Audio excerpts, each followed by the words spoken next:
வேதத்தை எடுத்துக்கொள்வோம்.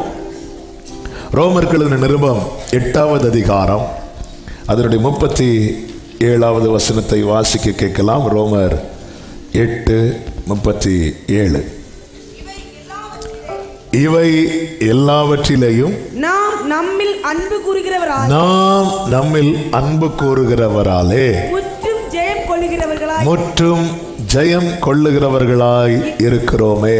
கைகளை உயர்த்தி ஹல்லேலூயா. இந்த வருடம் கர்த்தர் இந்த வார்த்தையை நமக்கு வாக்குத்தத்தமாக தந்திருக்கிறார். ஒரு காரியத்தை ஜெயிக்க வேண்டுமானால் அந்த பாதையிலே நாம் பயணிக்க வேண்டியது அவசியமாக இருக்கிறது. சிங்கத்தை ஜெயிக்கணும்னா தாவீது யாருக்கு முன்னாடி வந்து நிற்கணும்? சிங்கத்துக்கு முன்னாடி. கரடியை ஜெயிக்கணும்னா கழுதைக்கு முன்னாடியா? கரடிக்கு முன்னாடி வந்து நிற்கணும். கோலியாத்தை ஜெயிக்கணும்னா அப்போ சில காரியத்தை ஜெயிக்க வைக்க தேவன் சில காரியத்தை ஃபேஸ் பண்ண வைக்கிறார். ஆனால் ஜெயம் யாரால் வருகிறது? கர்த்தரால். அப்போ இன்னைக்கு நம்ம கேட்க போகிற செய்தி இதுதான். கர்த்தர் துணையாக நின்றால் நமக்கு ஜெயம் நிச்சயம். கர்த்தர் துணை, அப்போ ஜெயம் அவரால். அதனால தான் இங்கே நம்ம படிக்கிறோம், நாம் நம்மில் அன்பு கூறுகிறவராலே முற்றிலும் ஜெயம் கொள்ளுகிறவர்களாய் இருக்கிறோமே. நாம் நம்மில் அன்பு கூறுகிறவராலே முற்றும் ஜெயம் கொள்ளுகிறவர்களாய் இருக்கிறோமே. அப்ப நாம தனியாக நின்று ஜெயிக்கலாம் என்றால் சாத்தியமே கிடையாது. இன்னைக்கு உண்மையிலே இன்னைக்கு என்ன செய்தி எடுக்கணும் அப்படி செய்திகள் கர்த்தர் கொடுத்துருக்குறாங்க கிருபையினால. ஆனால் ரேமாவுக்காக வெயிட் பண்ணிட்டு இருந்தேன். இப்போ நேற்று இருந்து இன்னொரு செய்தியை ஓகே, ஆனால் ஒரு நிறைவே இல்லை. நான் நேற்று ராத்திரி தூங்குறதுக்கு முன்னாடி இன்னைக்கு ஏர்லி மார்னிங் புறப்பட்டு வரும்போது கர்த்தருடைய ஆவியானவர் இந்த வார்த்தையை தான் நினைவில் கொண்டு வந்தார். உன் கூட கர்த்தர் துணையாக இருப்பதை உறுதிப்படுத்திக்கொள். யார் யார் நம்ம கூட இருப்பாங்க இருக்க மாட்டாங்க, இது எல்லாருடைய ஒரு எதிர்பார்ப்பு. ஆனால் பல நேரத்தில் நம்ம யாரை விட்டுறோம் அப்படின்னா, யார் நமக்கு கூட இருக்கணுமோ அவரை விட்டுறோம். கர்த்தர் நமக்கு துணையாக, நமக்கு நன்றாய் தெரிந்து பழகின வசனங்கள் தான். ஏசாயா 41வது அதிகாரம் அதனுடைய 13வது வசனத்திலே கர்த்தர் சொல்லுகிறார், உன் தேவனாய் இருக்கிற கர்த்தராகிய நான் உன் வலது கையை பிடித்து. நான் இந்த வசனம் படிக்கும் போதெல்லாம் இப்படி தான் படிப்பேன். எப்படின்னா, அது படிக்கிறது இல்லை, என் கை ஆட்டோமேட்டிக்காக அப்படி போயிடும். இந்த கையை பிடிச்சி அப்படிங்கிற வசனம் வரும்போதெல்லாம் அப்படி நானே பிடிச்சி பார்ப்பேன். ஏன்னா நம்ம கையை ஒருத்தர் விரும்பி பிடிக்கிறாருன்னு அது அவர் மட்டும்தான். ஹல்லேலூயா, ஆமென். அதுக்காக நீங்களும் இப்படி படிக்கணும்னு சொல்லலை. நம்ம பைபிள் வசனத்தை உள்வாங்கி படிச்சிட்டோம்னா அது நம்ம உள்ள எங்கேயோ போய் இருந்துடும். அடுத்து நம்ம நார்மலாக பேசும்போது அந்த வசனம் அப்படியே வந்துடும். உன் வலது கையை பிடித்து. யூஸ்வலாக வலது கையை எப்போ பிடிப்பாங்க தெரியுமா?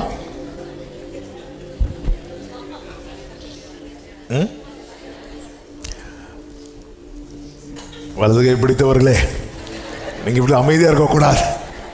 எப்போ பிடிப்பாங்க? பாக்ஸிங்கா அங்கேயும் பிடிப்பாங்க. கல்யாணத்தில் பிடிச்சிட்டு வாழ்விலும் தாழ்விலும் இன்பத்திலும் துன்பத்திலும், அதுவும் அவங்களா சொல்ல மாட்டாங்க, ஒருத்தர் சொல்ல வச்சுட்டே இருப்பார். சொல்லு ஒழுங்கா சொல்லு, மரணம் உன்னை பிரிக்கும் வரைக்கும். வலது கையை பிடித்து பயப்படாதே, நான் உனக்கு துணை நிற்கிறேன் என்று சொல்லுகிறேன். நான் உனக்கு ஏன் கர்த்தர் துணை நிற்கிறார்?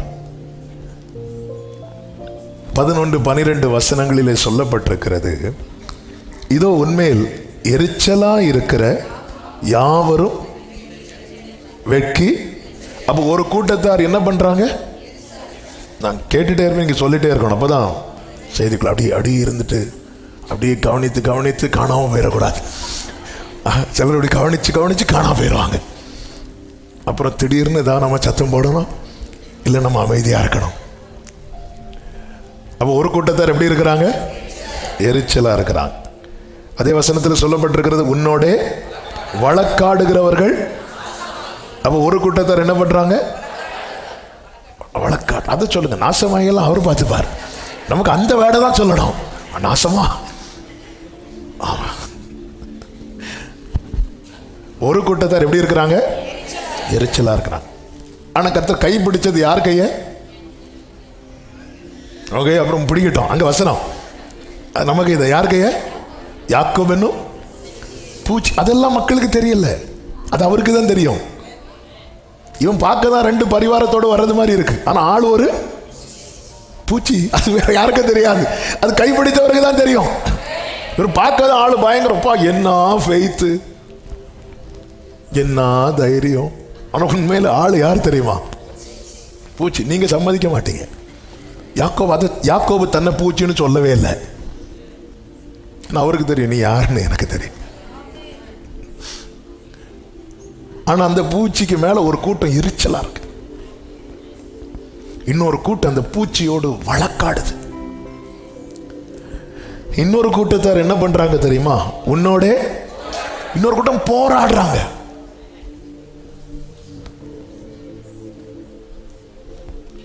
ஏசா எங்க, யாக்கோபு எங்க? ஏசா மனசுல அவனுக்கு எதிராக ஒண்ணு நினைச்சதுமே ஆளு 7 ஊர் தாண்டி போயிட்டாரு. ஒரு கூட்டம் போராடுறாங்க. அடுத்து உன்னோடு போராடினவர்களை, அடுத்து பாருங்க, உன்னோட யுத்தம் பண்ணின மனுஷர். பிரச்சனைக்கு வந்துட்டே இருப்பாங்க. இந்த 4 விதத்துல நெருக்கப்பட்டு ஆளு யாராயிட்டான் தெரியுமா? பூச்சி ஆயிட்டான். அவனை பார்த்தாலே எரிச்சல். சிலருக்கு நம்மளை பார்த்தாலே என்ன எரிச்சலோ தெரியல, எரிச்சல் வருது. சிலர் நம்ம கூட வழக்காடுறாங்க, எதுக்கு எடுத்தாலும் சண்டைக்கு வருவாங்க. சிலர் பாருங்க போராடுவாங்க, அவனுக்கு இது கிடைக்க கூடாது, அவளுக்கு இது கிடைச்சிடக்கூடாது, போராடுவாங்க. நம்மளை பார்த்து பிரைஸ்ல சொல்லுவாங்க. ஆமா, இப்பதான் எல்லாருக்கும் செய்திக்குள்ள கரெக்ட் கரெக்ட் கரெக்ட் கரெக்ட் இப்பதான் வருது. நம்மளும் சிலரை பார்த்து பிரைஸ்ல சொல்லுவோம், ஆனா போராடுவாங்க. யார்? அவங்கெல்லாம் கல்யாண வீட்டில் நம்ம அப்பதான் சாப்பிட போயிருப்போம், அல்லது ஒரு ஃபங்க்ஷன்ல சாப்பிட போயிருப்போம். நம்ம கூட போராடுறவங்க சொல்லுவாங்க, அவங்க சாப்பிட்டு வந்தாச்சுன்னு. ஒரு எக்ஸாம்பிளுக்கு சொல்றேன், அவங்க சாப்பிட்டுட்டு வந்தாச்சு. அப்போ பிரதர் அப்போ போயிட்டு வாங்க. சிலர் பாருங்க யுத்தம் பண்ணிட்டே இருப்பாங்க. சவுலின் குடும்பத்துக்கும் தாவீதின் குடும்பத்துக்கும் நெடுநாள் யுத்தம் நடந்தது. இது நடுவில். ஆனா உண்மையிலே யாக்கோபு எப்படி நினைச்சிட்டாங்கன்னா, அவெல்லாம் அப்படி நினைச்சதுனால தானே ஏசா 400 பேரை கூட்டிட்டு வரான். ஆனா ஆளு யாபோக் காட்டின் கரையில துடிச்சிட்டு இருக்கிறான். புழு பூச்சி கெஞ்சிரான், அழுது கெஞ்சிரான். ஆனா ஏசா என்ன நினைச்சிடான் தெரியுமா? பழைய யாக்கோபு சும்மா. அப்படியெல்லாம் நம்ம பில்டப் கொடுத்து வச்சிருக்கிறோம். நமக்கு ஆண்டவருக்கு மட்டும்தான் தெரியும். பழைய யாக்கோபுக்காவது நிறைய தூதர்களை காட்டினார். இந்த யாக்கோபுக்கு இப்ப இருக்கிற கண்டிஷனுக்கு தூதனை காட்டினா தூக்கிட்டு தான் போகணும். அதனால அவரே இறங்கி வந்து பக்கத்துல நின்று, யாக்கோபனும் போச்சு,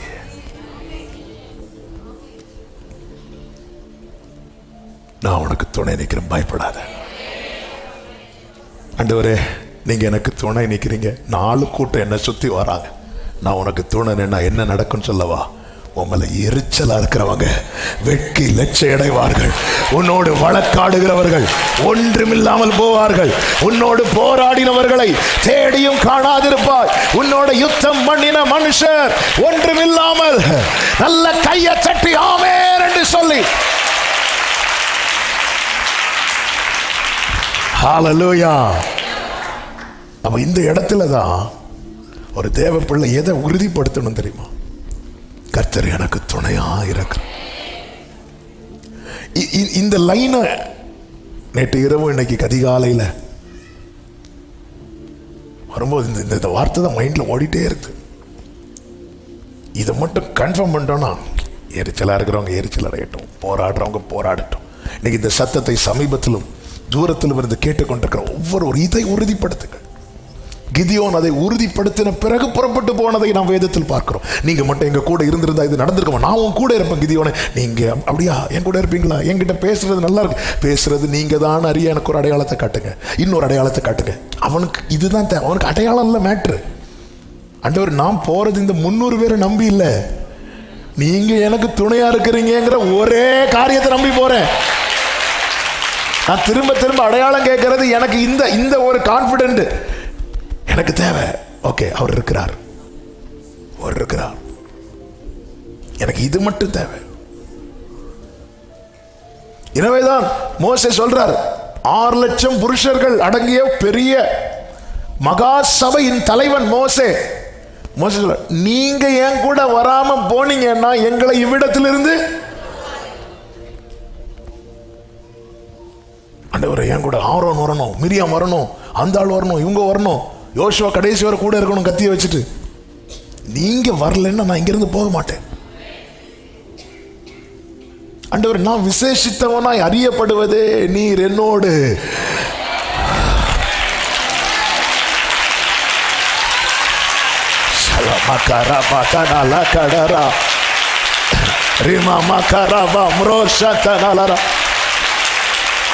நீ விசேஷித்தவனாய், நீ விசேஷித்தவளாய் அறியப்படுவதே கர்த்தர். ஹல்லேலூயா. மோசே எகிப்திலிருந்து புறப்பட்டு மீதியான் தேசத்துக்கு வரான். வேதம் சொல்லுகிறது, யாத்திராகமம் 2வது அதிகாரம் 15வது வசனத்துல, மீதியான் தேசத்துல போய் தங்கி ஒரு துறவண்டையிலே உட்கார்ந்து இருக்கிறான். இது ஒரு சரித்திரம். நான் ஆவிக்குரிய கண்ணோட்டத்தோடு இதில் ஒரு சில காரியத்தை நான் சொல்லிட்டு அப்படி செய்திக்குள்ள டைம் ஆகிட்டு இருக்கு. அவன் போய் உட்கார்ந்து இருக்கும்போது அங்கே யார் வராங்க அப்படின்னா, மீதியான் தேசத்து ஆசாரியனுக்கு ஒரு 7 குமாரத்திகள் இருக்கிறாங்க. அதில் ஒருவள் இவனுக்கு நாளை மனைவியாக போகிறவள். இதெல்லாம் தற்செயலாக நடக்கிறது. மோசே துறவண்டையில் போய் எதுக்கு உட்கார்ந்து இருக்கிறான் தெரியுமா? எதுக்கு உட்கார்ந்து இருக்கிறான்? பயந்து தப்பி ஓடி மீதியான் தேசத்துக்கு வந்தாச்சு. எதுக்கு உட்கார்ந்து இருக்கிறான் எனக்கு தெரியாது. எதுக்கு உட்கார்ந்து இருக்கிறான் போடல, நமக்கு தெரியாட்டாலும் பேசுறோம் தெரியுமா?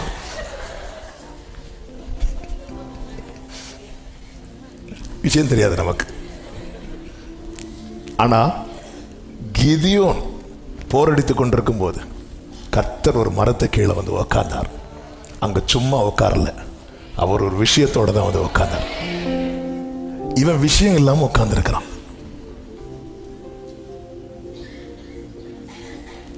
இப்பொழுது அந்த ஸ்திரீகள் 7 குமாரத்திகள் வராங்க. அவர்கள் தங்கள் தகப்பனுடைய ஆடுகளுக்கு தண்ணீர் காட்டும்படிக்கு அங்கே வந்து தண்ணீர் மொண்டு தொட்டிகளை நிரப்பின போது மேய்ப்பர்கள் வந்து என்ன பண்றாங்க தெரியுமா? அவர்களை துரத்தினார்கள். இப்பொழுது மோசே என்ன பண்றார் தெரியுமா? எங்கிருந்து எழுந்து? உட்கார்ந்த இடத்திலிருந்து எழுந்து. மோசேக்கு இவங்களுக்கு இப்போதைக்கு ஏதாவது சம்பந்தம் உண்டா? ஒரு சம்பந்தம் இல்லை. ஆனால் ஒரு சம்பந்தமே இல்லை. ஆனால் அந்த துறவண்டையில் போய் மோசே வந்து உட்கார்ந்து இருக்கிறான். மீதியான் தேசத்து ஆசாரியனுடைய பிள்ளைங்க வராங்க. மேய்ப்பர்கள் வந்து துரத்துறாங்க. மேய்ப்பர்கள் வந்து துரத்துறதுக்கு காரணம் என்ன தெரியுமா? ஏலம் யாரு? பெண்கள்.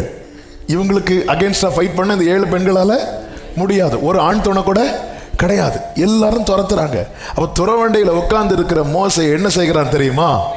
எழுந்திருந்து அவர்களுக்கு துணை நின்று அவர்கள் ஆடுகளுக்கு தண்ணீர் காட்டினான்னு அர்த்தம் என்னன்னா, மேய்ப்பர்களோடு ஃபைட் பண்ணி மேய்ப்பர்களை அப்புறப்படுத்தி அந்த துறவில் இருக்கிற தண்ணீர் அவர்களுக்கு கிடைக்கும்படிக்கு மோசே என்ன செய்கிறார் தெரியுமா?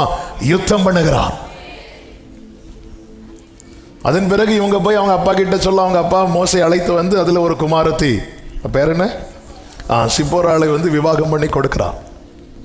நல்ல கவனமா கேளுங்க. சம்பந்தமே இல்லை, ஒரு காரியம் செஞ்சதுனால இப்போ சம்பந்தக்காரங்க ஆயிட்டாங்க.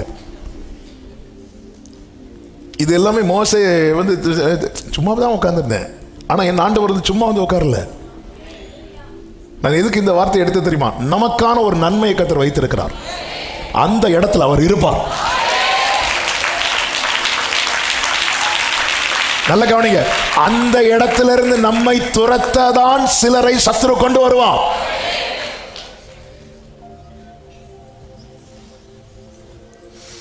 நமக்கான துறவு அந்த இடத்திலிருந்து நம்மை துரத்துவதற்கு. எப்போ இவங்க தண்ணீரை எடுத்து தொட்டிகளை நிரப்பினாங்க, இவங்க இந்த ப்ராசஸை ஸ்டார்ட் பண்ண ஆரம்பித்ததுக்கு அப்புறம் வந்து துரத்துறாங்க. அவங்க தண்ணீர் எடுத்து தொட்டிகளை நிரப்பும் போதே மோசே எழுந்து எனக்கு ஒரு கிளாஸ் தண்ணி கூட கேட்கல. மோசே உட்கார்ந்து இருக்கிறார். மோசே எப்போ எழும்புனாங்க தெரியுமா? எதிர்க்கிறவர்கள் வந்த போது. உங்க எல்லைக்குள்ளே எதிர்க்கிறவர்களை தேவன் அனுமதிக்கிறது எதற்கு தெரியுமா? தேவன் எழுந்தருளும்படியா.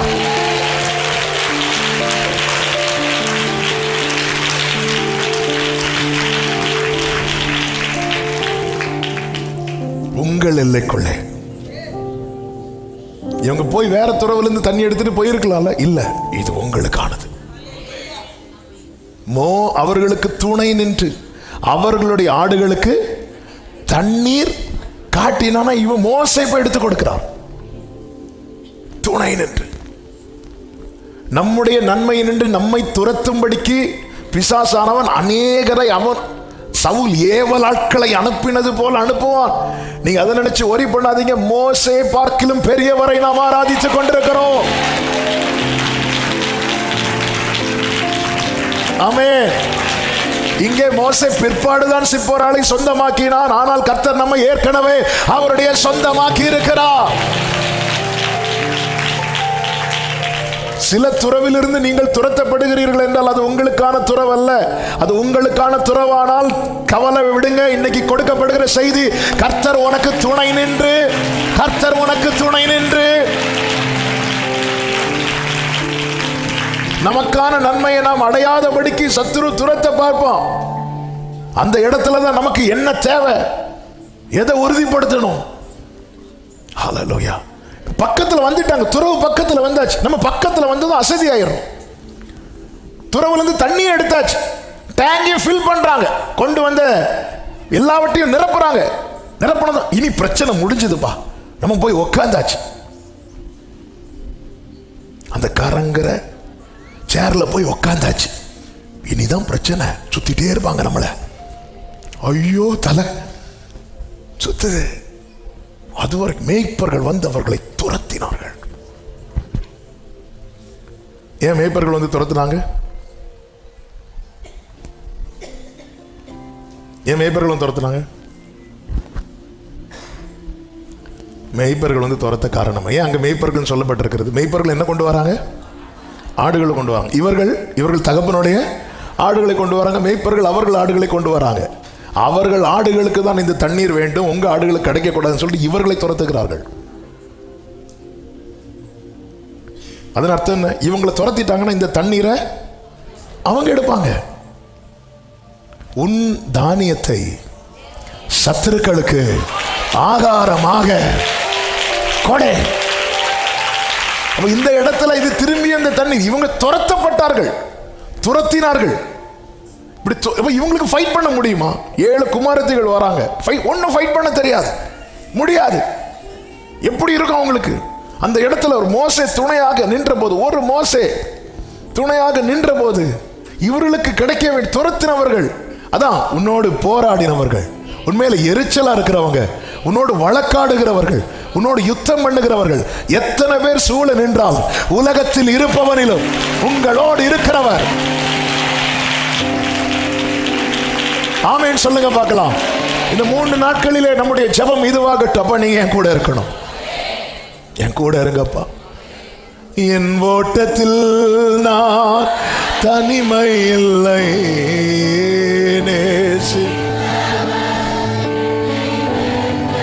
அப்படியே பாடுங்க. ஏதுமில்லை, ஏதுமில்லை, துணையாளர் என்னை விட்டு விலகவில்லை, சொன்னதை செய்திடும்,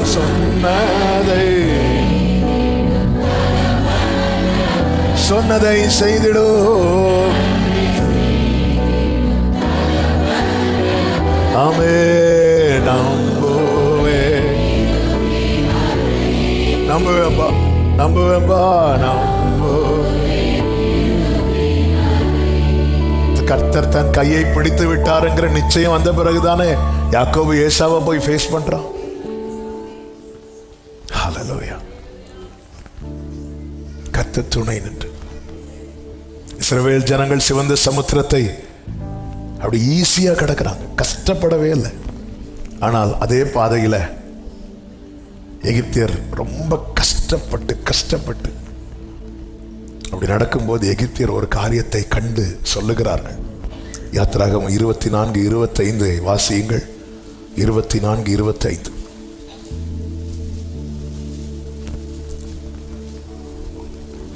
சாரி 14:25.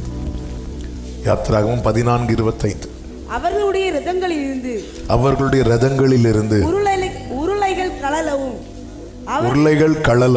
அவர்கள் தங்கள் ரதங்களை வருத்தத்தோடு நடத்தவும் பண்ணினார். அப்பொழுது எகிப்தியர் இஸ்ரவேலரை விட்டு ஓடி போவோம். கர்த்தர் அவர்களுக்கு துணை நின்று எகிப்தியருக்கு விரோதமாக யுத்தம் பண்ணுகிறார் என்றார். ஃபர்ஸ்ட் எல்லாம் இவங்க பார்க்கல. யுத்தம் பாதி வர ஆனதுக்கு அப்புறம் அவங்க என்ன பார்க்கறாங்க தெரியுமா? டேய், யுத்தம் இவங்க பண்ணல,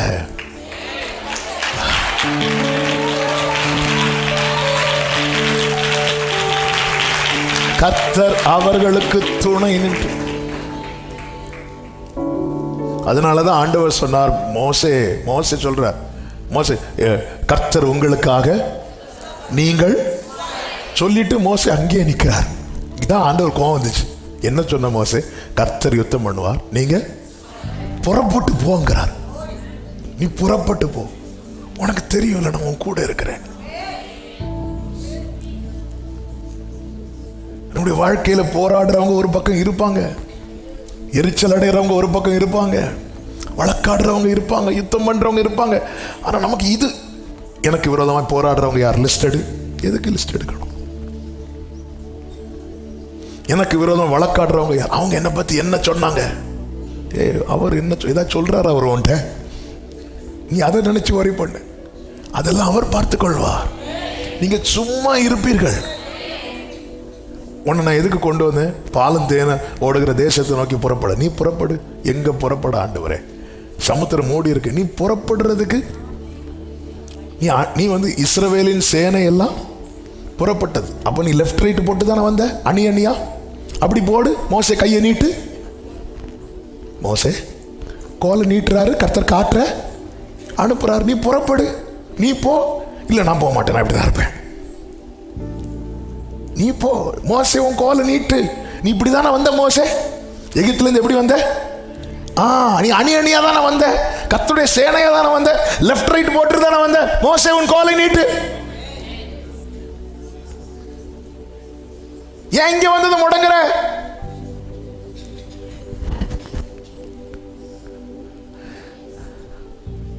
அங்க வச்சே பார்க்கணும், பார்க்க விடல. அக்கினி ஸ்தம்பம் இவர்களுக்கு முன்னாக இருந்த மேகஸ்தம்பம், அக்கினி ஸ்தம்பம் விலகி ஸ்டாப் பண்ணுது. அப்போ மேகஸ்தம்பம் அக்கினி ஸ்தம்பத்தை இஸ்ரவேலர் மட்டும் பார்க்கல, இப்ப யாரும் பார்க்கறாங்க? எகிப்தியரும் பார்க்கறாங்க. ஆனா அவங்க இதுவரை எதை பார்க்கல தெரியுமா? கர்த்தர் இவர்களுக்கு துணையா நிக்கிறான்னு பார்க்கல. எதை பார்த்தாங்கன்னா, ரெண்டு பேருக்கும் காமனா நிக்கிறார், ரெண்டு பேருக்கும் நடுவுல நிக்கிறார். நமக்கு நிச்சயம் இருக்கணும், அவர் பட்சபாதம் உள்ள தேவன் அல்ல, அவர் நடுவுல தான் நிற்பார். ஆனா நான் அவரிடத்துல நான் ஒப்பு கொடுத்திருக்கிறேன். எனக்கு ஒரு பிரச்சனை வந்தா கர்த்தர் என் பட்சத்துல தான்.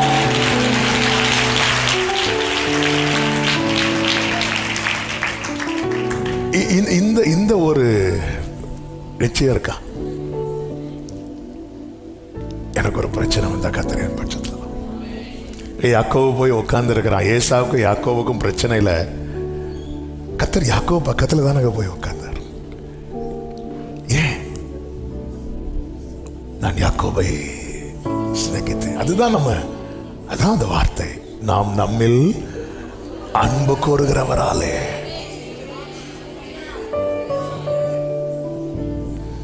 எவ்வளவோ எவ்வளவோ உயர்ந்தது உம் அன்பு, அளவே இல்லாதது. எவ்வளவோ, ஓ ஹல்லேலூயா, உம் அன்பு. மோசே தன் பிள்ளைக்கு பெயர் வைக்கும் போது ஒரு வார்த்தை சொல்லுவார். யாத்திராகமம் 18வது அதிகாரம் அதனுடைய 4வது வசனத்தில், என் பிதாவின் தேவன் எனக்கு துணை நின்று பார்வோனின் பட்டயத்துக்கு என்னை தப்புவித்தார். அப்போ மோசேயினுடைய வாழ்க்கையின் முடிவு எதுல இருந்துச்சு தெரியுமா? பார்வோனுடைய பட்டயத்து கீழே. ஆனால் கர்த்தர் துணை நின்று என்ன செய்தார் தெரியுமா? தப்புவித்து பார்வோன் கதையை முடிச்சார். என் பிதாவின் தேவன் எனக்கு துணை நின்று. எசேக்கியா யூதாவை ஆண்டு கொண்டிருக்கும் போது அவர்களுக்கு விரோதமாய் சனகரிப் சேனை வந்து நிற்கிறது. எசேக்கியா ராஜா தன் ஜனத்தை என்ன சொல்லி பலப்படுத்தினான் தெரியுமா? 2 நாளாகும் 32வது அதிகாரம் அதனுடைய 8வது வசனத்திலே, அவனோடு இருக்கிறது மாம்ச புயம், நமக்கு துணை நின்று நம்முடைய யுத்தங்களை நடத்த நம்மோடு இருக்கிறார், நம்முடைய தேவனாகிய கர்த்தர் தானே என்று சொல்லி அவர்களை தேற்றினான் என்று சொல்லப்பட்டிருக்கிறது. அவனோடு இருக்கிறது மாம்ச புயம், நமக்கு துணை நின்று நம்முடைய யுத்தங்களை நடத்த நம்மோடு இருக்கிறவர் நம்முடைய தேவனாகிய கர்த்தர் தானே. அப்போ எசேக்கியா ஜனங்களுடைய போக்கஸ் எங்க கொண்டு வர்றாருன்னா, நீ எத்தனை பேர், அவங்க எத்தனை பேர், இப்படி பார்க்காத. என் வருமானம் என்ன, என் கடன் என்ன, இப்படி நம்ம பார்த்தா தளர்ந்துருவோமா இல்லையா? கடந்த நாள் ஒரு சகோதரி வந்தாங்க. அவங்க பிரச்சனையெல்லாம் சொன்னாங்க. கடன் பாரம், ஒரு பக்கம் வியாதி, அப்படி இப்படி சொன்னாங்க. சரி, எவ்வளோ சேலரி வாங்குறீங்க கேட்டேன். 1 lakh, 1 லட்ச ரூபா சம்பளம் சொல்லிட்டு அடுத்த வார்த்தை சொல்கிறாங்க. 1 லட்ச ரூபா சம்பளம் சொல்லிட்டு அடுத்த, அண்ணா 2 நாளில் காலி ஆயிரும்ண்ணா.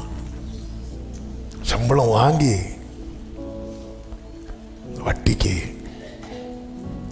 வீட்டில் பெற்றோர் பலவீனத்தில் படுத்திருக்கிறாங்க. 2 நாள் தான் அப்படி கையில் வரும். அந்த 1 மாதம் வேலை பார்த்து, இரவு பகல் வேலை பார்த்து அந்த 1 லட்ச ரூபா கையில் வரும். 2 நாள் கூட இருக்காது. நம்ம உடனே அப்படி தானங்க பார்ப்போம், எல்லாருமே அப்படி தானங்க. ஐயோ, இதை நான் எப்படி சமாளிக்க போறேன்?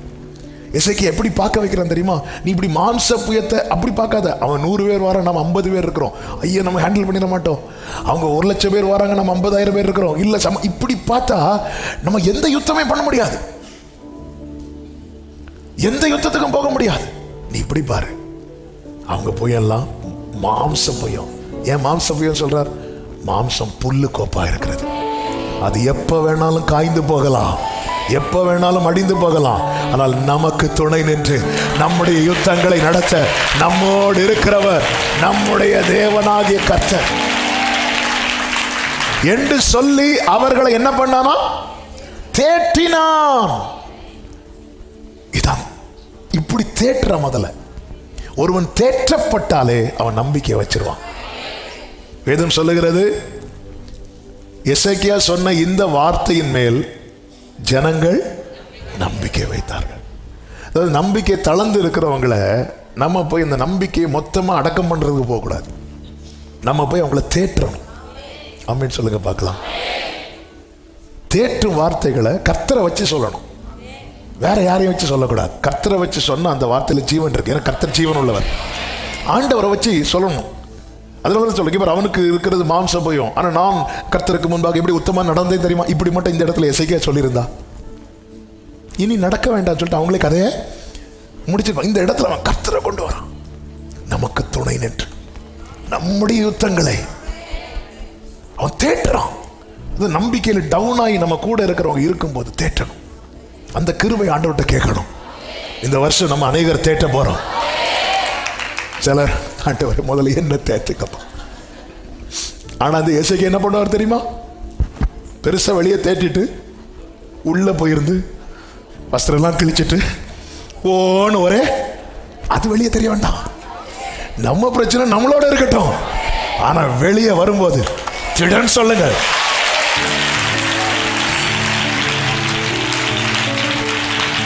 ஹalleluya, ஹalleluya, ஹalleluya. கர்த்தருக்கு மகிமை உண்டாவதாக. யோபு 16 யோபு சொல்லுவார் பாருங்க இந்த வார்த்தை. அதாவது யோபுவின் நிலைமையை பார்த்து நிறைய பேர் அவனை காணர் பண்ணுவாங்க, குற்றப்படுத்துவாங்க. இப்படியெல்லாம் இந்த நிறைய பேர் அவங்க நண்பர்கள். இப்படி சொல்லும்போது யோபு ஒரு வார்த்தை சொல்லுவார். அதனுடைய 4-5 வசனங்களை வாசிங்க. 16வது அதிகாரம் 4-5 வசனங்கள். உங்களைப் போல நானும் பேசக்கூடும், நான் இருக்கும் நிலைமையில், இந்த வார்த்தைக்கு நான் இருக்கும் நிலைமையில நீங்க இருந்தா நானும் உங்களுக்கு விரோதமாய் வார்த்தைகளை கோர்த்து உங்களுக்கு எதிரே. சிலர் பெரிய 2 பேஜுக்கு எழுதிட்டே வருவாங்க பேசுறதுக்கு. ஏன்னா அப்படிப்பட்ட நிலைமையில வசனமா நம்ம கையில மாட்டிட்டாங்க. வந்து உக்காந்து இருந்து நம்ம வீட்டில் உக்காந்து நம்ம டீயை குடிச்சிட்டு வந்து அடிப்பாங்க பாருங்க. அப்படி சொல்ற உங்களை மாதிரி நான் இருக்கும் நிலைமையில் நீங்க இருந்தால் நான் உங்களுக்கு விரோதமாக வார்த்தைகளை கோர்த்து உங்களுக்கு எதிரே என் தலையை, அதுவும் சும்மா பேச மாட்டாங்க, தலையாட்டி தான் பேசிட்டே இருப்பாங்க. பேசிட்டு இருக்கும்போது திடீர்னு இப்படி வேலை போச்சா உனக்கு எதுவும் வேணும் அப்படி ஆடிட்டே இருப்பாங்க. சார் நான் சொன்னது உங்க வேலை போச்சு. இப்படிதான் யோபு 42வது அதிகாரத்தில் இவங்க தலையாட்டெல்லாம் நின்றுட்டு இப்படி ஆட்டிட்டு பாரு உனக்கு ஆண்டவர்ல அப்படி பண்ணுவாரா, நீ தப்பு பண்ணாம இருந்தா உனக்கு இப்படி தலையாட்ட. அவர் சொல்றார் உங்களுக்கு விரோதமாய் நானும் பேசக்கூடும். நான் இருக்க நிலைமையில நீங்க இருந்திருந்தா நான் உங்களுக்கு விரோதமாய் வார்த்தைகளை கோர்த்து உங்களுக்கு எதிரே என் தலையை துலுக்கவும் கூடும். ஆனா அவர் சொல்றார், ஆனாலும் அப்படி ஒரு நிலைமையில நீங்க இருந்தா நான் என் வாயினால் உங்களுக்கு திடன் சொல்லுவேன், என் உதடுகளின் அசைவு உங்கள் துக்கத்தை. இதுதாங்க ஒரு தேவ பிள்ளைக்கு அழகு. இவனை குறித்து தான் தேவன் பரலோகத்தில் சாட்சி கொடுக்கிறார். உத்தமனும் சன்மார்க்கனும் தேவனுக்கு பயந்து பொல்லாப்புக்கு விலகுகிறவருமான. உங்க நிலைமையில நான் இருந்தா உங்களை மாதிரி எனக்கும் முடியும். நான் அப்படி செய்ய மாட்டேன், அப்படி செய்யக்கூடாதுங்க. அப்படி செய்யப்படா விழுந்தோன்னு நான் அப்பவே சொன்னேன். சிலர்லாம் அந்த டைம் தான் தலை அப்பதான் ஆடும், அது வரைக்கும் அசையாமல் நிலைத்திருக்கும். இல்ல இசைக்க தேட்டுறான், ஆனா உள்ள வெயிட்டான பாரத்தை வச்சுட்டு நீங்க மற்றவர்களை தேற்றிட்டு ஆண்டவர் சமத்துல வாங்க, உங்களை கர்த்தர் தேட்டுவார்.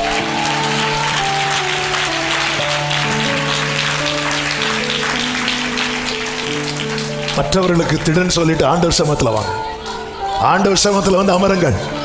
கர்த்தர் ஏசாயா ஓடி போய் என் பிள்ளை கிட்ட அவன் நெஞ்ச கிழிச்சு அழுதுட்டு இருக்கிறான். ஆமென். சனகரிப்பு நிந்தித்தது, ரப்சாகை நிந்தித்ததை கேட்டவன் உடைஞ்சிட்டு இருக்கிறான். நீ போய் சொல்லு, நீ போய் அவனிடத்துல சொல்லு, நாம என் தாசனாகிய தாவீது நிமித்தம் நான் இந்த நகரத்துக்கு ஆதரவாக இருப்பேன். அந்த சனகரிப்பிட்ட போய் சொல்லு, ரப்சாகிட்ட போய் சொல்லு. ஏசாயா 37வது அதிகாரம் அதனுடைய 21-22 வசனங்கள்.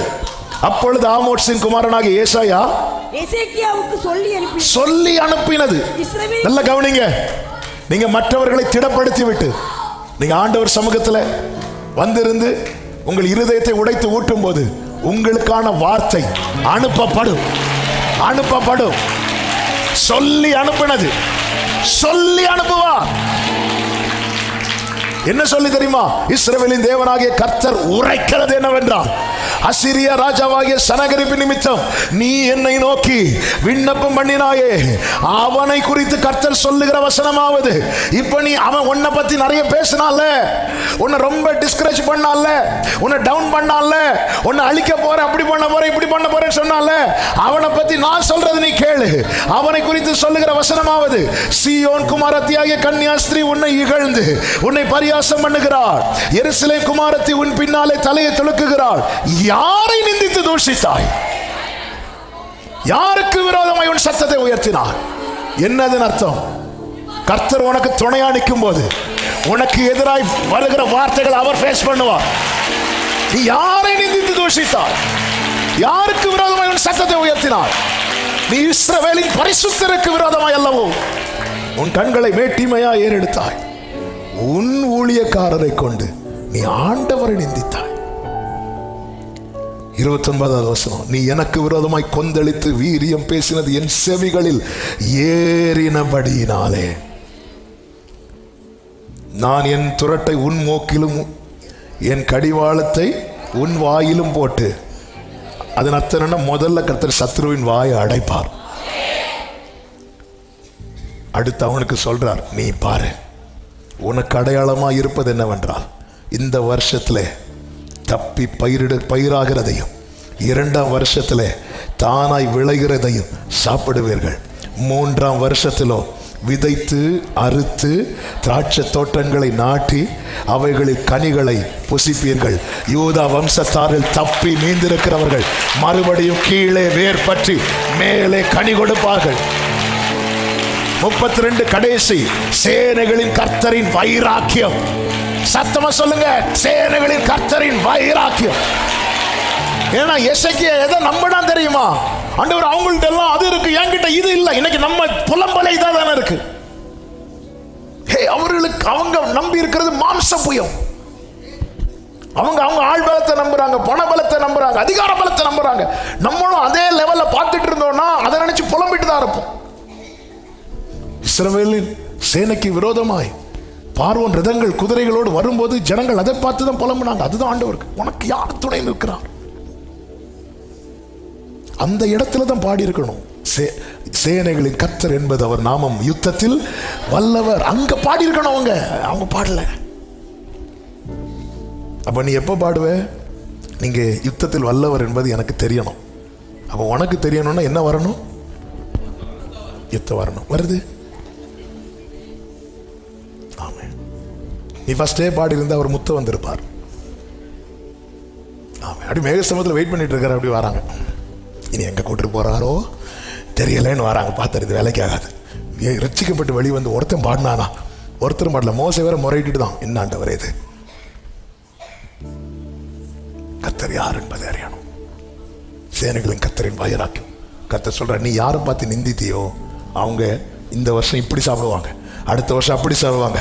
3ஆவது வருஷத்துல விதைத்து அறுத்து திராட்சை தோட்டங்களை நாட்டி அவைகளின் கனிகளை புசிப்பார்கள்.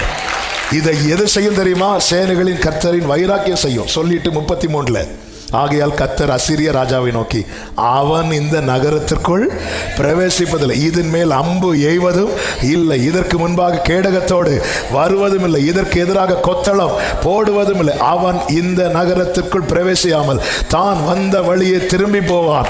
என் நிமித்தமும் என் தாசனாகிய தாவீது நிமித்தமும் நான் இந்த நகரத்தை ரட்சிக்கும்படிக்கு இதற்கு ஆதரவாயிருப்பேன். இப்படி அவர் சொல்லி அனுப்பினதும் 36வது வசனத்தை வாசிங்க. அப்பொழுது கர்த்தருடைய தூதன் புறப்பட்டு, கர்த்தருடைய தூதன் வர்றதுக்கு முன்னாடி என்ன வரணும்? வார்த்தை வரணும். அப்பொழுது கர்த்தருடைய தூதன் புறப்பட்டு அசீரியரின் பாளையத்தில் 185,000 பேரை சங்கரித்தான். அதிகாலையில் எழுந்திருக்கும் போது இதோ அவர்கள் எல்லாரும் செத்த பிரேதங்களாய் கிடந்தார்கள். அப்பொழுது அசீரியா ராஜாவாகிய சனகரி பிரயாணப்பட்டு திரும்பி போய் நினிவேயில் இருந்து விட்டான். அவன் இருந்துட்டான். அவன் பேசின பேச்சுக்கு எசேக்கியா இருந்துட்டான்னு நினைச்சார். ஆனா கர்த்தர் அவனை இருத்திட்டார். ஏன்னா எசேக்கியா எதை நம்பினா தெரியுமா? கர்த்தர் எனக்கு துணை. இதை உறுதிப்படுத்துங்க. உங்களை இருத்த பார்க்கறாங்க. என் சத்துருவே எனக்கு விரோதமாய் சந்தோஷப்படாதே. நான் இருளில் உட்கார்ந்தால் கர்த்தரனை வெளிச்சத்துல கொண்டு வருவார். நல்ல நல்ல இருத்த பார்க்கறாங்க. என்ன? அவன் தன் தேவனாகிய நிஸ்ரோத்தின் கோவிலிலே பணிந்து கொள்ளுகிற போது அவன் குமாரராகிய அத்ரமலேக்கும் சரேட்சேரும் அவனை பட்டயத்தினால், இந்த ஒரே அதிகாரத்தில் 2 பேர் 2 கோயிலுக்கு போறாங்க.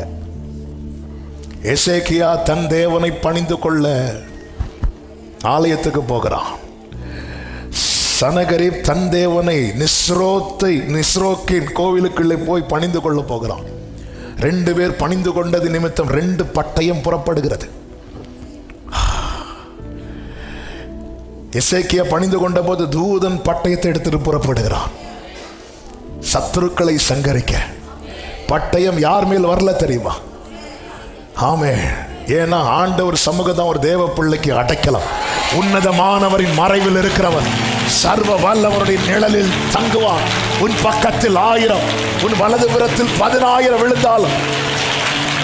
இப்ப சனகரிப்பும் புறப்படுகிறான். புறப்பட்ட போது அவனுடைய குமாரனை பட்டயத்தை எடுக்கிறான். நினைச்சிருப்பா இப்ப என் புள்ள போய் வெட்ட போறான்னு பார்த்தா பின்னாடியே வந்து. ஆமே. அதன் அர்த்தம் என்ன? எசேக்கியாவே நீ பட்டயம் எடுக்காத, நான் பார்த்துக்கிறேன். பிரச்சனையை எப்படி டீல் பண்ணணும், சால்வ் பண்ணணும்னு நம் கரம் பிடித்து நமக்கு துணை நிற்கிற நம் கர்த்தர் அறிவார், நம் தேவன் அறிவார். ஒன்றை மட்டும் உறுதிப்படுத்திக் கொள்ளுங்கள், கர்த்தர் துணையா இருக்கிறாரா என்பதை மட்டும் உறுதிப்படுத்திக் கொள்ளுங்கள். சங்கீதம் 94:17 தாவீது இப்படி சொல்லுகிறான், கர்த்தர் எனக்கு துணையாயிராவிட்டா என் ஆத்துமா சீக்கிரமாய் மௌனத்தில் வாசம் பண்ணியிருக்கும். அப்படின்னு அர்த்தம் என்ன தெரியுமா? கர்த்தர் எனக்கு துணையா இராமல் இருந்திருந்தா எனக்கு அடக்காராதனை என்றோ நடந்து முடிஞ்சிருக்கும். கடந்த 2023 ஆகஸ்ட் பிரேயர்ல ஒரு ஃபேமிலி வந்தாங்க வெளியூர்ல இருந்து.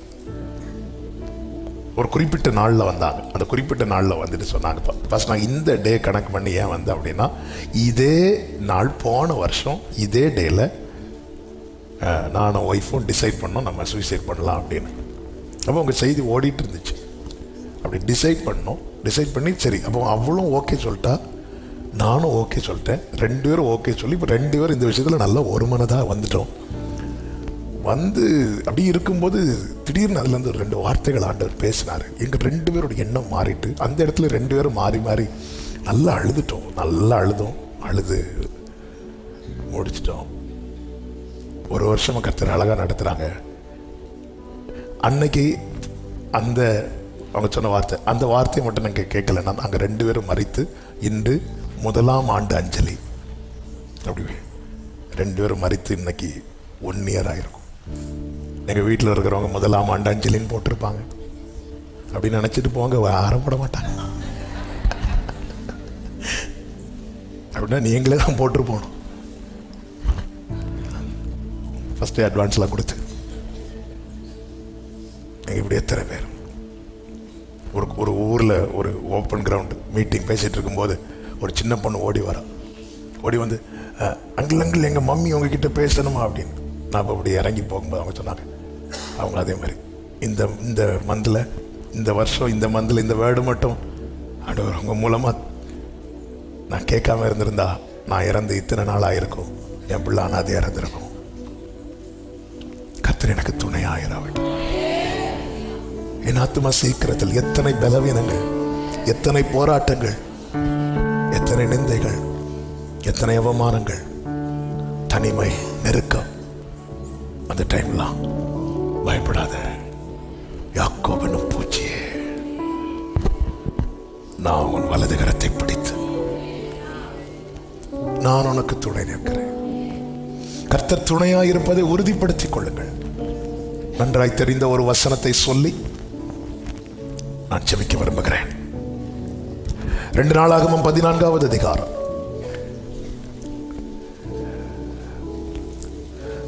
எத்தியோப்பியர் ஆசாவுக்கு விரோதமாய் படையெடுத்து வரும்போது ஆசாவும் எதிர்கொண்டு போகிறான். அதனுடைய 11வது வசனத்தை வாசியுங்கள். ஆசா தன் தேவனாகிய கர்த்தரை நோக்கி கூப்பிட்டு, கர்த்தாவே, பலன் உள்ளவனுக்காகிலும் பலன் அற்றவனுக்காகிலும் உதவி செய்கிறது உமக்கு லேசான காரியம். எங்கள் தேவனாகிய கர்த்தாவே, எங்களுக்கு துணை நில்லும். உம்மை சார்ந்து உம்முடைய நாமத்தில் ஏராளமான இந்த கூட்டத்திற்கு எதிராக வந்தோம். கர்த்தாவே, நீர் எங்கள் தேவன், மனுஷன் உம்மை மேற்கொள்ள விடாதையும் என்றார். அப்பொழுது இந்த வேர்டு ஆசா கிட்ட வந்ததும் ஆண்டவர் எழுந்தருளினார். அப்பொழுது கர்த்தர் அந்த எத்தியோப்பியரை ஆசாவுக்கு யூதாவுக்கு முன்பாக முறிய அடித்ததினால் எத்தியோப்பியர் ஓடி போனார்கள். இந்த இடத்துல 5 காரியங்களை நம்ம பார்க்க முடியும். ஒன்று, ஆசாவும் எப்படி புறப்பட்டு போறான் பாருங்க. 10வது வசனத்துல, அப்பொழுது ஆசா அவனுக்கு எதிராக புறப்பட்டு போனான். மரேசாவுக்கு அடுத்த செப்பாத்தா என்னும் பள்ளத்தாக்கில் யுத்தத்துக்கு. ஆசாவுக்கும் டீம் இருக்கு. 8வது வசனத்தில் சொல்லப்பட்டிருக்கிறது, யூதாவிலே பரிசை மீட்டையும் பிடிக்கிற 3 லட்சம் பேரும், பென்னியமீனிலே கேடகம் பிடித்து வில்லை நாணேற்றுகிற 2,80,000 பேருமான சேனை ஆசாவுக்கு இருந்தது. இவர்கள் எல்லாரும் யாரு? பராக்கிரமசாலிகள். இப்ப ஆசாவுக்கு பின்னாடி இவ்வளவு பேர் இருக்கிறாங்க. ஆனா ஆசா கண்களை எங்க ஏறெடுக்கிறான்? இவங்களுக்கு தான் தேவன் துணை நிற்பார்.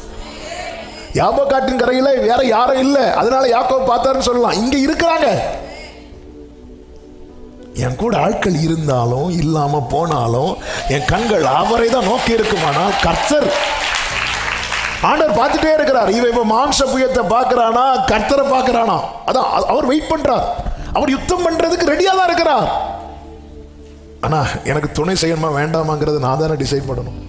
நம்ம கூட யார் வரணுங்கிறது நாம தானே டிசைட் பண்ணணும்.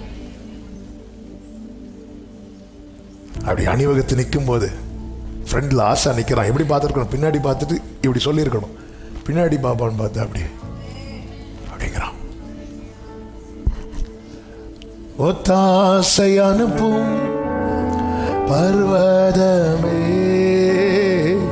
ஒத்தாசை அனுப்பும் பர்வதமே, கண்ணோக்கி பாரும் தேவா, இயேசு தேவா, கண்ணோக்கி பாரும் தேவா. கர்த்தரை நோக்கி பார்க்கிறான். 2வது, ஆசாவுக்கு எதிராய் வந்த எத்தியோப்பியன் எப்படி வந்திருக்கிறானா? 9வது வசனம், அவர்களுக்கு விரோதமாய் எத்தியோப்பியன் ஆகிய சேரா 10 லட்சம் பேர்கள் சேர்ந்த சேனையோடு. அதை எண்ணி முடிக்கிறதுக்குள்ளே ஆசாக்கு ஆயுசு போயிடும்.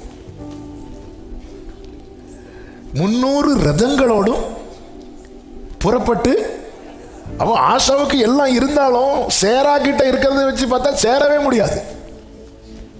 அவ்வளோ பெரிய டீம். ஆனால் ஆசா என்ன சொல்றாரு தெரியுமா? ஆண்டவரே, இங்க பாருங்க, பலம் உள்ளவனுக்கு ஆகிலும் பலனற்றவனுக்கு ஆகிலும். அதன் அர்த்தம் என்ன? ஆண்டவரே, இப்போ பலமுள்ள சேரா, பலனற்ற ஆசா, இந்த 2 பேர்ல யார் ஜெயிக்க போறாங்கன்னு கேட்டா எல்லாரும் சேரான்னு சொல்லுவாங்க. ஆனா ஆசா சொல்றான், நீங்க யாருக்கு சப்போர்ட் பண்றீங்களோ அவங்க தான் ஜெயிப்பாங்க. இதுதான் தேவனை பெரிதாக பார்க்கிறான். எந்த சைடு மெஜாரிட்டியோ அவங்க ஜெயிப்பாங்க. இது நம்ம எல்லாருடைய பார்வை தானே. இந்த பார்வையை உடைக்கிறோம். அப்பா, பலன் உள்ளவன் இங்க யாரு? சேரா. பலனற்றவன் யாரு? அப்போ இந்த இடத்துல யாருக்கு ஹெல்ப் பண்றது ரொம்ப ஈஸியா இருக்கும்? சேராவுக்கு. ஆனா ஆசை சொல்றான், அப்படி பலன் உள்ளவனுக்கு ஹெல்ப் பண்றது உங்களுக்கு எவ்வளவு ஈஸியோ அது போலதான் ஆண்டவரே, பலன் உள்ளவனுக்காக பலனுள்ளவன் பலனற்றவன், பலமுள்ளவன் பலனில்லாதவன், யாராயிருந்தாலும் உதவிகள் செய்வது என் இயேசுவுக்கு. கர்த்தரை பெரிதாய் பார்க்கிறவர்களுக்கு கர்த்தர் துணை நிற்பார். 3வது பாருங்கள், அவன் உதவி கேட்கிறான். எங்கள் தேவனாகிய கர்த்தாவே, எங்களுக்கு துணை நில்லும். ஹெல்ப் கேட்கிறான். அந்த இடத்துல எப்பவுமே ஆண்டவர்ட்ட அந்த ஒத்தாசையை நாடணும். எங்களுக்கு ஒத்தாசை வரும் பர்வதங்களுக்கு நேராக என் கண்களை ஏறெடுக்கிற வானத்தை பூமி உண்டாக்கின கர்த்தரிடத்திலிருந்து எனக்கு ஒத்தாசை. எந்த காரியத்துக்கு நமக்கு பின்னாடி 1000 பேர் சப்போர்ட்டிவா நின்னாலும் கண்களை ஏறெடுத்து பழகணும். நேசர்கள் வந்தபோது நேசரை மறந்தாள். ஓசியா 2 எடுக்க வேண்டாம். நேசர்கள் எல்லாம் போனதுக்கு அப்புறம் நேசரை தேடணும். இப்படி தேடக்கூடாது. எத்தனை பேர் இருந்தாலும் இப்படி நான் பார்த்து பழகணும். ஆண்டவரே வந்துருங்கப்பா, என் கூட வாங்கப்பா. அழகான ஒரு பாட்டு உள்ள, வாருமையா போதகரே வந்த மேடம்.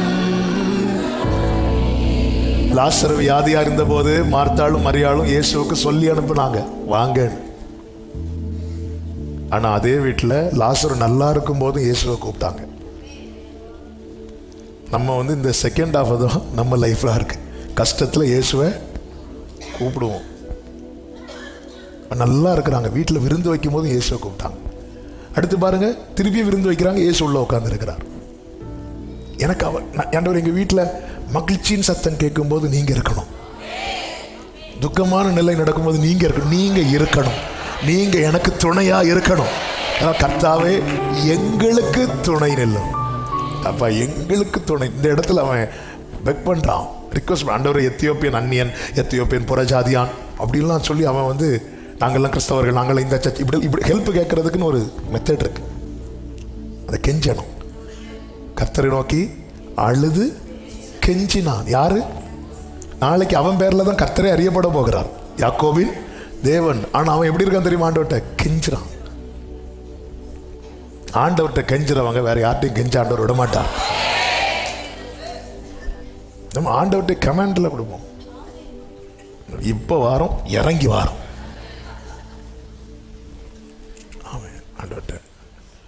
ஆண்டவர் ஆபிரகாம அவருக்கு லெவல்ல வச்சு பேசுறார். நான் செய்ய போகிறது ஆபிரகாமுக்கு மறைப்பேன். என் சிநேகிதன் அப்படி பேசிட்டு இருக்கும்போது ஆளை காணல, எங்கன்னா விழுந்து கிடக்குறான் கீழே. சாம்பலும் தூளுமானவன் உம்மிடத்துல பேசுது 50 தான். என்னப்பா இப்படி பாக்கியம் பண்ணிட்டு இருக்கிற? ஒரு 45, 5 குறைஞ்சா ஒரு 40, எப்படி இப்படி கெஞ்சிட்டு இருக்கிறான்? 99 வயசு தயங்கல்ல. கர்த்தர் சப்போர்ட்டிவா நிற்கிறார். அப்பா கிட்ட அந்த இடத்துல தான் நம்முடைய இந்த மேட்டிமை, பெருமை, இந்த இடத்துல அட்டி வாங்கப்படுது.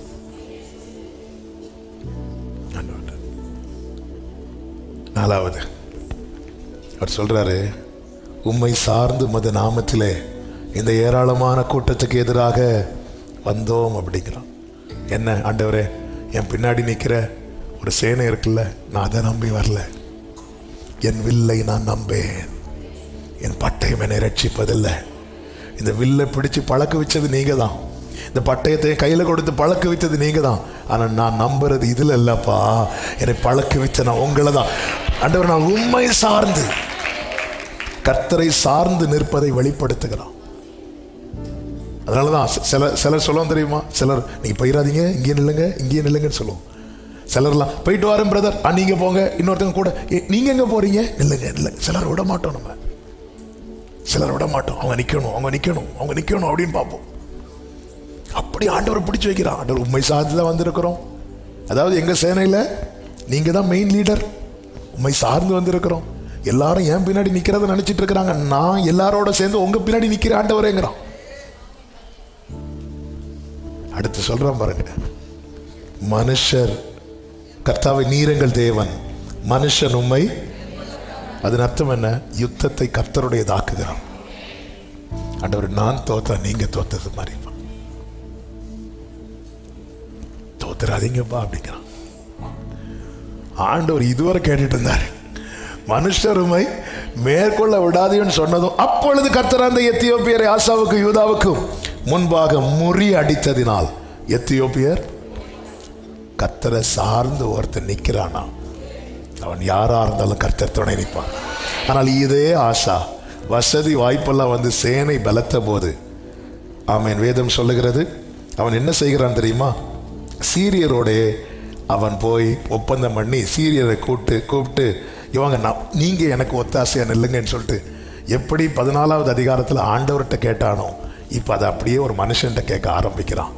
இப்படி கேட்க ஆரம்பிச்சதும் கர்த்தர் ஒருவன் மேல் தம்முடைய ஆவியை அனுப்பி தீர்க்க தரிசனமாய் ஆசா கிட்ட பேசுகிறார். 7 முதல் 16வது அதிகாரம் 7 முதல் பார்த்தீங்கன்னா, நீர் உம்முடைய தேவனாகிய கர்த்தரை சார்ந்து கொள்ளாமல் சீரியரின் ராஜாவை சார்ந்து கொண்டபடியினால் சீரிய ராஜாவின் இராணுவம் உமது கைக்கு தப்பி போயிட்டு மிகவும் ஏராளமான ரதங்களோடு குதிரை வீரரும் உள்ள எத்தியோப்பியரோடும் லூபியரும் மகா சேனையுமா இருந்தார்கள் அல்லவோ. நீர் கர்த்தரை சார்ந்து கொண்ட போதோவெனில் அவர்களை உமது கைக்கு ஒப்பு கொடுத்தாரு. தம்மை பற்றி உத்தம இருதயத்தோடு இருக்கிறவர்களுக்கு தம்முடைய வல்லமை விளங்க பண்ணும்படி கர்த்தருடைய கண்கள் பூமி எங்கும் உலாவிக் கொண்டிருக்கிறது. இந்த விஷயத்தில் மதி இல்லாதவராய் இருந்தீர். ஆகையால் இது முதற் கொண்டு உமக்கு யுத்தங்கள் நேரிடும். அதன் அர்த்தம் என்ன? நீ இன்னொரு ஆளை சார்ந்து கொள்ள ஆரம்பிச்சிட்ட.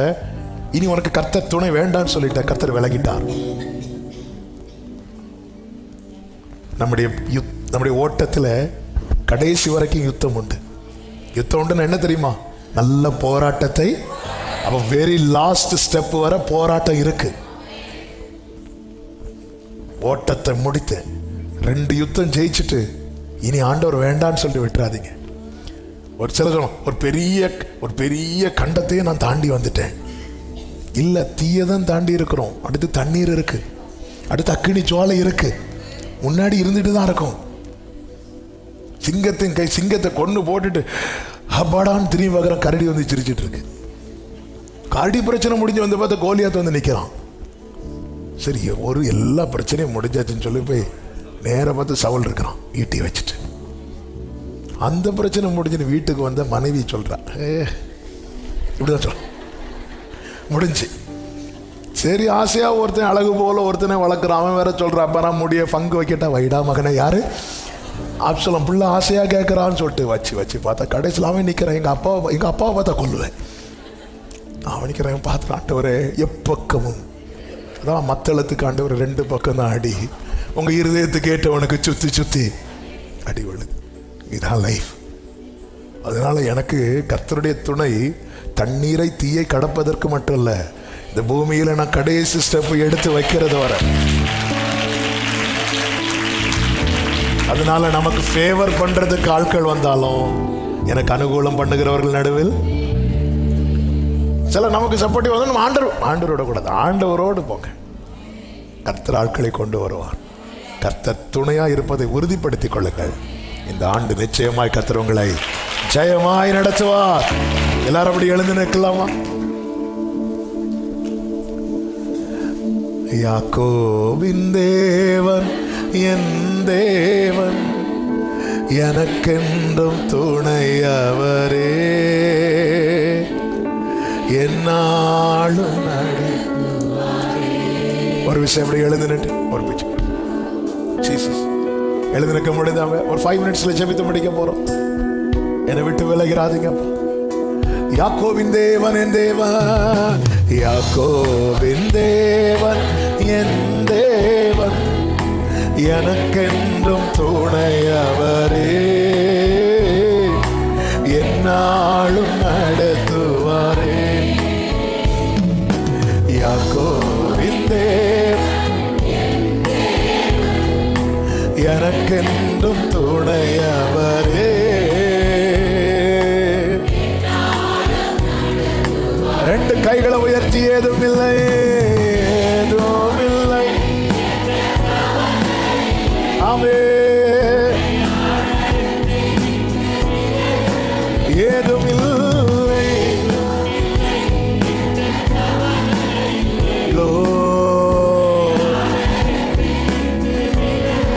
சொன்னதை செய்திடும், சொன்னதை செய்திடும்.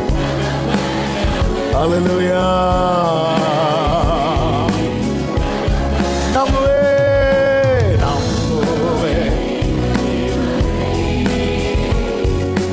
நம்புவே நீருளிவர், நம்புவே ஆண்டவரே. ரிகமம் ராச்சனலரே சொல்லுங்க. எந்த பாதையும் தாண்டுவே, எந்த பாதையையும் தாண்டிடுவே, எந்த சூழ்நிலையும்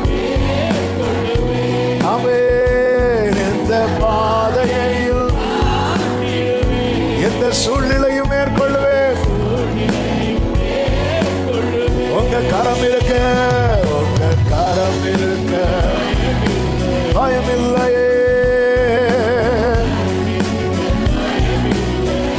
கரம் இருக்க பயமில்லை.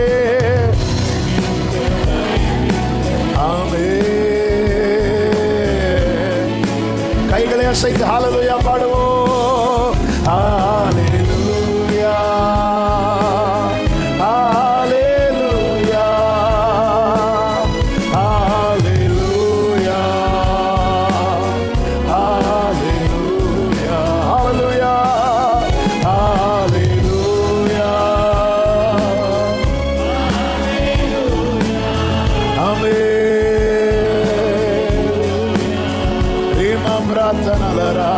நல்ல கைகளை தட்டி தேவனுக்கு மகிமை. ஹalleluya ஹalleluya. பரிசுத்த பிதாவே, நல்ல தகப்பனே, நன்றியோடு துதிக்கிறோம். நீர் எங்களுக்கு துணையா இருந்தா எங்களால ஜெயிக்க முடியும். நீங்க எங்களுக்கு துணையா இல்லைன்னா நாங்க தோத்துட்டே இருப்போம். எங்களிடத்தில் அன்பு கோர்ந்து எங்களை ஜெயிக்க வைக்கிறோம். கடைசி வரை உம்மை சார்ந்து நிற்கணும். எங்கள் கண்கள் உங்களை தான் நோக்கி பார்க்கணும். எங்க உள்ள உங்களை தான் மேன்மைப்படுத்தி கொண்டே இருக்கணும். உங்களை விட்டுறவே கூடாது. நெருக்கம் வரும்போது மட்டும் உங்களிடத்தில் வருவதும் கொஞ்சம் விசாலம் உண்டானது விட்டு போகிறதுமான அந்த 2 நினைவுகள் எங்களை விட்டு அப்புறப்படுத்தும்.